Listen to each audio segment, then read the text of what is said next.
Good evening. This is Orson Welles, your producer of a special series of broadcasts presented by the makers of Pabst Blue Ribbon, the Mercury Summer Theatre of the Air.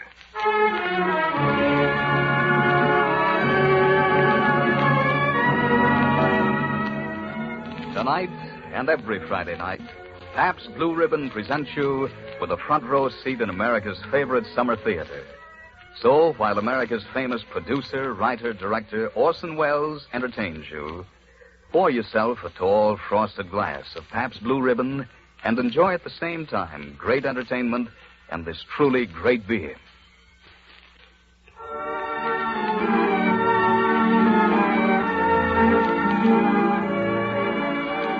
When we bring you tonight, ladies and gentlemen, two love stories. The first, a family portrait. And if you've ever watched the kind of old couple that holds hands during a band concert, if you've ever listened to the affectionate arguments held on the wide verandas of a certain sort of resort hotel where the old folks squeak in their rocking chairs and watch the sun go down over the world, you'll recognize, I think, and welcome this hero and this heroine. The author had the sharpest pair of ears in his century, which is ours. His name is Ring Lardner. And his loving record of a holiday in Florida, part one of our broadcast, is called Golden Honeymoon.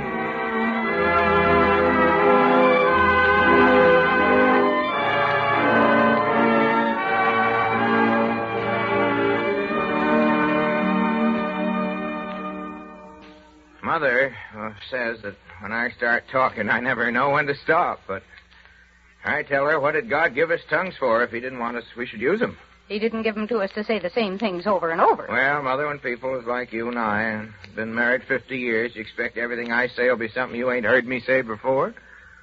Well, it may be new to others, as there ain't nobody else lived with me as long as you have. You can bet they ain't, as there couldn't nobody else stand you that long. Well, you look pretty healthy. Maybe I do.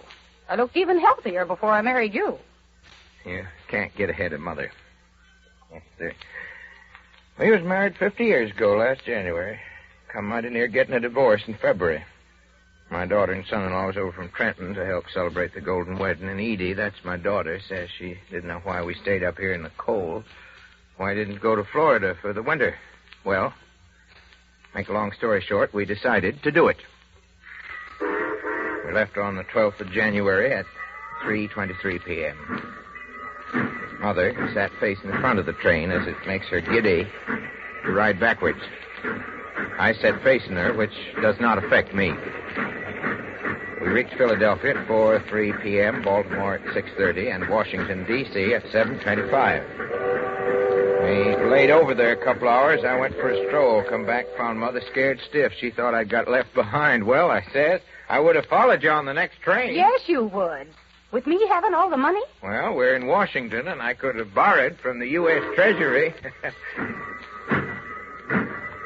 After another day and night, we got into St. Petersburg, Florida at 8:20 a.m. You'd think there was a riot. That's it. Bus right to the best hotel. Step right in, every room with a bath. None better than the Front City Hotel. None better. There you are. Just like a key. Room with a view. Step right in, none better. Well, it's a good thing we've got a place picked out to go to. Why? Well, it'll be hard to choose amongst them if every one of them is the best. Bus right to the best hotel.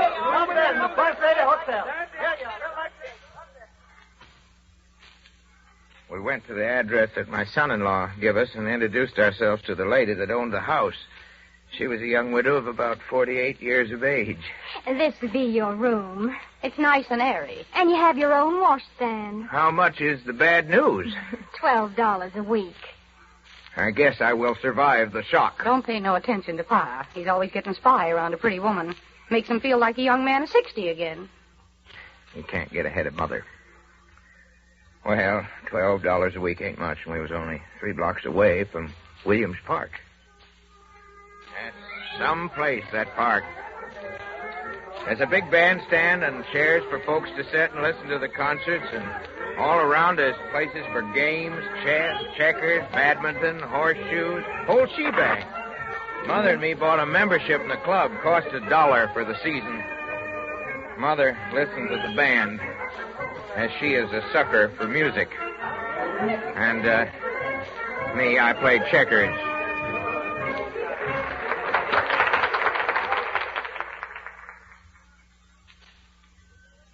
about eating.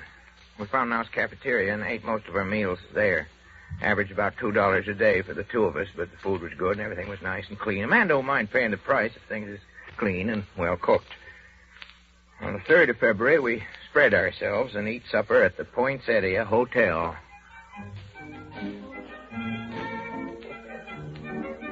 It was Mother's birthday. We had sirloin steak. It don't look very... For 5 cents. Looks hardly big enough for one. Well, I guess a good thing every day ain't your birthday, or we'd be in the poorhouse. Oh, because if every day we went for birthday, I don't know enough by this. You can't get ahead of my mother there. And things went along quiet like this till one day at the park, I was playing checkers and Mother was listening to the band concert. And the woman next to her opened up a conversation. Nice music, isn't it? Yes, I enjoy it. Where are you from? Jersey City. And you? I'm Mrs. Frank M. Hartzell of Hillsdale, Michigan. Of course, I'm originally from Alabama. Well, you could have knocked Mother over with a pigeon feather. Frank M. Hartzell was the man who was engaged to Mother till I stepped in and cut him out 52 years ago. Well, 4 of us had dinner, and then we went up to our house, sat in the parlor. Mother was very apologetic. Miss Hartzell, I'm scared you find it tiresome listening to we three talking over old times. Oh, no, not at all. I've heard Frank talk quite a bit about his old friends, and so it seems as though I know most of them, although not quite so well as I know my own friends, of course. Well, as it turned out, Mother didn't have no need to apologize. I have heard a lot of women that could go it, but Hartzell's wife takes the cake of all the women I have ever seen. She told us the family history of everybody in the state of Alabama and Michigan, and she would have been going yet if the clock hadn't broke. The clock sounds like it's busted. Either that or it's horrible late. Well, we'll run along. We'll see you again, won't we? How about some cards tomorrow night? You play whist? Oh, yes. Come to our place. That's what we did. We played cards with him with Mother and Hartzell partners against his wife and I. Me and my partner certainly got the worst of it. All in all, we played about 10 times. There was only one night when Mrs. Hartzell and me come out ahead. That night wasn't no fault of hers. Hartzell got feeling pretty good about himself. But I took it out of him one morning in the park. He foolishly offered to play me checkers. Didn't have a chance. A crowd of folks who usually watched me play began to pass off remarks. Whoever told you was a checker player? You might maybe be good for tiddlywinks, but not checkers. Almost felt like letting him beat me a couple of games. But the crowd would have noted it was a put-up job. Of course, women folks joined us after the massacre, and I wasn't going to mention it, but... Well, Charlie and I had a little game of checkers, but I'm no match for him. Not me. Well, checkers ain't much of a game anyway. It's more of a children's game, ain't it? Yes, ma'am. It's a children's game the way your husband plays it. Maybe there's other games where Frank can beat you. Yes, I bet he could beat you pitching horseshoes. Well, I'd give him a chance to. Only ain't pitched a shoe in over 16 years. Well, I ain't played checkers in 20 years. You ain't never played it. Now, Pa, just for that, you pitch horseshoes with Frank. And you know, Hartzell was the luckiest pitcher I ever seen. He had some pitches where the shoe lit 5 and 6 feet short, and then schoonered up and was a ringer. There were some hard points in my horseshoes.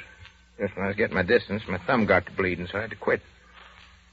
Hartzell said the score was 19-6, but I don't know what it was. They wanted us to play cards again that night, but I was sick and tired of them, and I tried to get out of it. What's the matter, Charlie? Afraid you'll get beat again? I ought to tell him why we got beat. I couldn't never lose a game of cards if I always had Lucy for a partner. Well, you had a chance 50 years ago to always have her for a partner. And you wasn't man enough to keep her. Well, you must have had something stronger than tea to make you talk that silly. She was just trying to smooth things over. I was sorry the minute I said it. Hartzell, he didn't know what to say. And for once, his wife couldn't say nothing. We didn't see him again. As soon as we got to our room, Mother begun to scold me. You'd ought to be ashamed of yourself, talking that way to Frank. I guess he's such a wonderful pitcher and card player that you wish you'd married him. Well, at least he ain't a baby to give up pitching because his thumb has a few scratches. Well, if he's so great, why didn't you marry him? I almost wish I had. I wish so, too.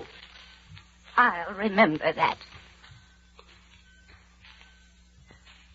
That's the last word she said to me. For 2 days. Then we was in the park sitting on a bench. We made up while the band started up a nice walk. Listen, Charlie. This is our golden honeymoon. We don't want the whole thing spoiled with a silly old quarrel. Well, do you mean that about wishing you'd married Hartzell? Of course not. That is, if you didn't mean that you wished I had, too. Oh, I was just tired and wrought up. I thank God you chose me instead of him, as there's no other woman in the world who I could have lived with all these years. Yes, you have needed a woman with a great deal of intelligence and understanding and patience. Like I said, he can't get ahead of Mother.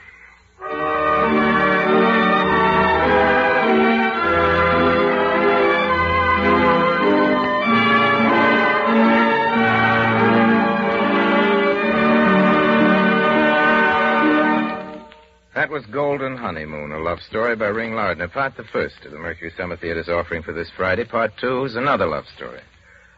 And Mercedes McCambridge is the heroine of both. But just for a minute now, here's Jim Amici advancing front and center to say a few brief words on the subject of tempers and temperatures. Frankly, friends, it's mighty hard to keep in good temper these days of high temperatures, especially when your dealer can't come through with all the Pabst Blue Ribbon you'd like. But please, we beg you, be kind to that kindly man behind the counter. He's doing his best, and so are we, in spite of the shortage, to get you your share of this truly great thirst quencher. And we can assure you that every single bottle of Pabst Blue Ribbon you do get will be, as always, the happy blending of never less than 33 fine brews. Yes, every drop will have that perfect Pabst Blue Ribbon flavor. Not too heavy, not too light, but fresh, clean, sparkling. So please keep asking your dealer for it. It's worthwhile asking for. Blended, splendid Pabst Blue Ribbon. And now, Mr. Wells.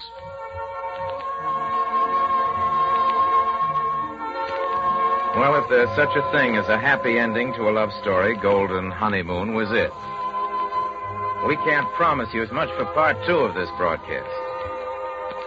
Boy gets girl in every melodrama, and in the melodramas, boy and girl live happily ever after. But when love itself is the central theme, happy endings are rare indeed. And of all love stories, the most famous makes no break with this tradition. We bring you now with all possible pathos a few of its final and best regarded scenes. We pick up this pair of star-crossed lovers. At the last moment, they are destined to enjoy together. He's been ordered into exile for the killing of a kinsman in a street brawl. And for a parting moment before banishment, he is stolen by night into a bedchamber. But now it is already dawn.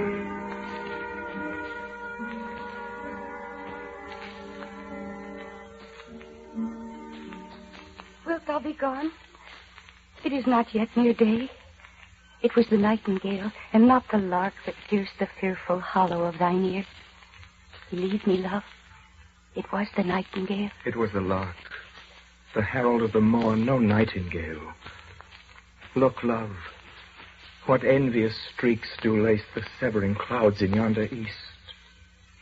Night's candles are burnt out, and jocund day stands tiptoe on the misty mountain tops. I must be gone and live, or stay and die. Oh, God, I have an ill-divining soul. Methinks I see thee as one dead, in the bottom of a tomb. Either my eyesight fails, or thou lookst pale.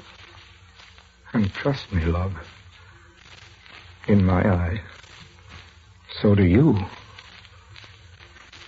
Dry sorrow drinks our blood.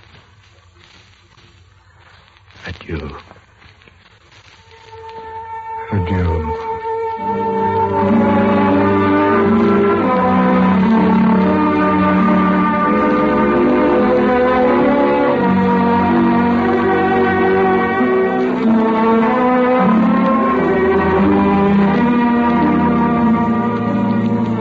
Recognize the words, but to ensure your memory of the plot, the lover now goes off to exile, and his lady, forced by her family into marriage with the young Count Paris, drinks a sleeping potion, that she may be taken for dead and laid away in a burial vault, where her true love may come and rescue her. He comes, as she had planned, but never learns that she is only sleeping. Having purchased poison, he takes it and breathes his last by her tomb. For never was a story of more woe than this of Juliet and her Romeo.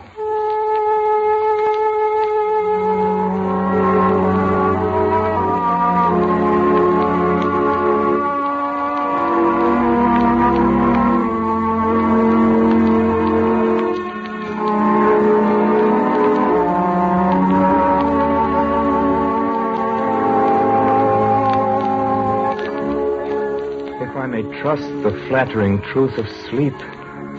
My dreams presage some joyful news at hand. My bosom's Lord sits lightly in his throne, and all this day an unaccustomed spirit lifts me above the ground with cheerful thoughts. I dreamt my lady came and found me dead. Strange dream that gives a dead man leave to think, and breathed such life with kisses in my lips that I revived and was an emperor. Oh me, how sweet is love itself possessed, when but love's shadows are so rich in joy. News from Verona. How now, Balthazar? How doth my lady? Is my father well? How fares my Juliet? That I ask again, for nothing can be ill if she be well. Then she is well, and nothing can be ill. Her body sleeps in Capo's monument. Is it e'en so? Then I defy you, stars. Thou know'st my lodging. Get me ink and paper, and hire post horses. I will hence tonight. Get thee gone, and hire those horses. I'll be with thee straight. Well, Juliet, I will lie with thee tonight. Let's see for means. I do remember an apothecary, and hereabouts it dwells. Meager were his looks. Sharp misery had worn him to the bones. Noting his penury to myself, I said, and if a man did need a poison now, here lives a caitiff wretch would sell it him, as I remember this should be the house. What ho! Apothecary! Who calls? Come hither, man. I see that thou art poor. Hold. There is 40 ducats. Let me have a dram of poison. Put this in any liquid thing you will and drink it off. And if you had the strength of 20 men, it would dispatch you straight. Come cordial, and not poison. Go with me to Juliet's tomb. For there must I use thee.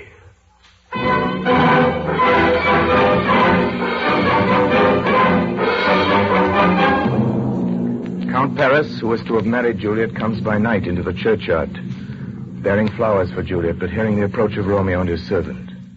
He hides himself to watch. What cursed foot wanders this way tonight to cross my obsequies in my true love's right? What with a torch? Muffle me night a while. Give me that mattock and the wrenching iron. Yes, sir.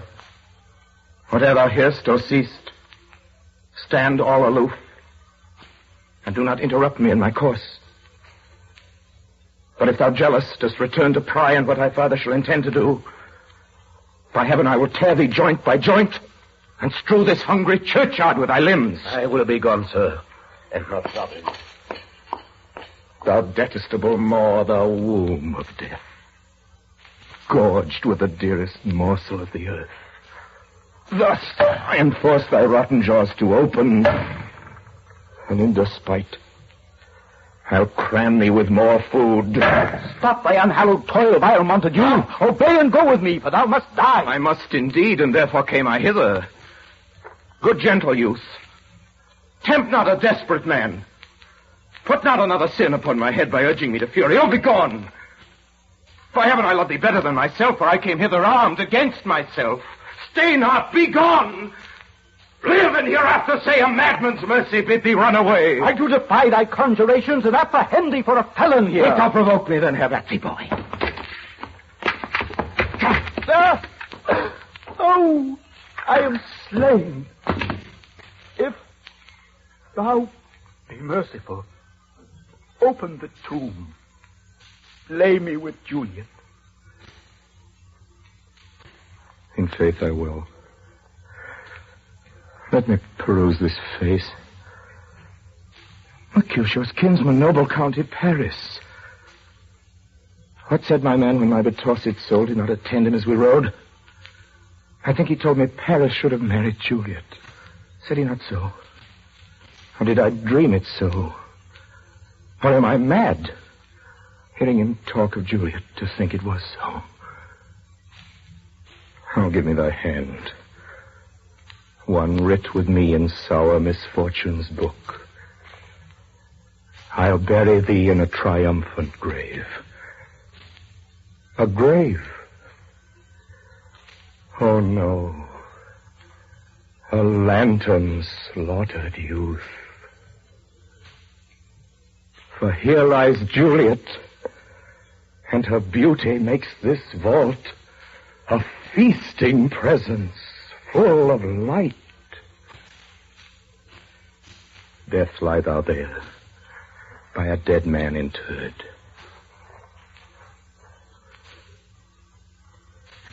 Oh, my love, my wife. Death, that hath sucked the honey of thy breath, hath had no power yet upon thy beauty. Thou art not conquered. Beauty's ensign yet is crimson in thy lips and in thy cheeks, and death's pale flag is not advanced there. Oh, dear Juliet, why art thou yet so fair? Shall I believe that unsubstantial death is amorous, and that the lean, abhorred monster keeps thee here in dark to be his paramour? For fear of that, I still will stay with thee, and never from this palace of dim night depart again. Here will I remain, with worms that are thy chambermaids. Oh, here will I set up my everlasting rest, and shake the yoke of inauspicious stars from this world-weary flesh. Eyes, look your last. Arms, take your last embrace. And lips, oh, you the doors of breath, seal with a righteous kiss a dateless bargain to engrossing death.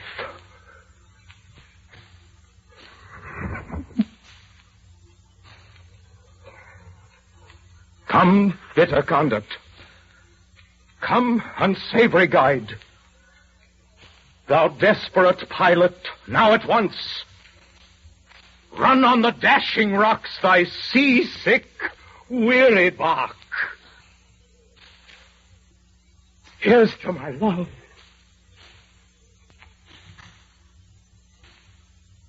O true apothecary, thy drugs.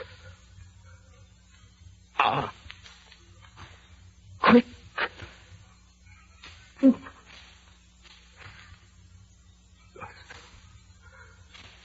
With a kiss. I die.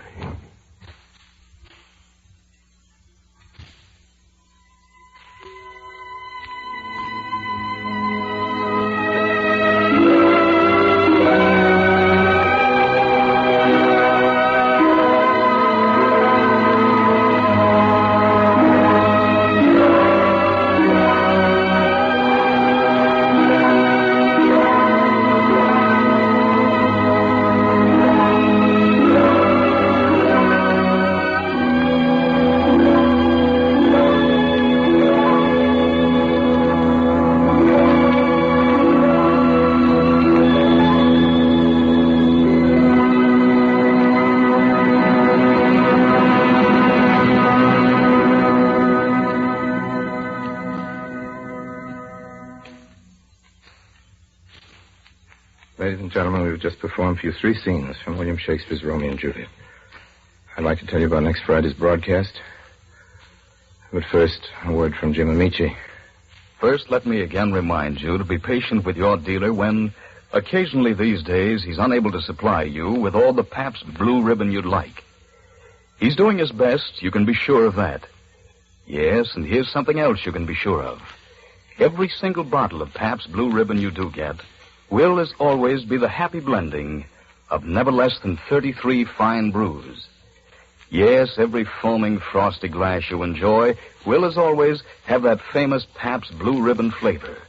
Not too heavy, not too light, but fresh, clean, sparkling, with the real beer taste coming through the way you like it. So keep asking for blended, splendid Pabst Blue Ribbon. We'd like you to join us next week, ladies and gentlemen. There's several more of these broadcasts on this special series. We hope you enjoy them. If you are enjoying them, we'd appreciate it much if you'd write us about it and tell us what kind of story you'd like us to do for you. We have enough time left to represent most of your choices, at least for the sort of thing you like to hear us do. So please just write us a postcard or something. You don't have to suggest a title, just a tone. Thanks again for listening. Please join us next week. Until then, I remain, as always, obediently yours.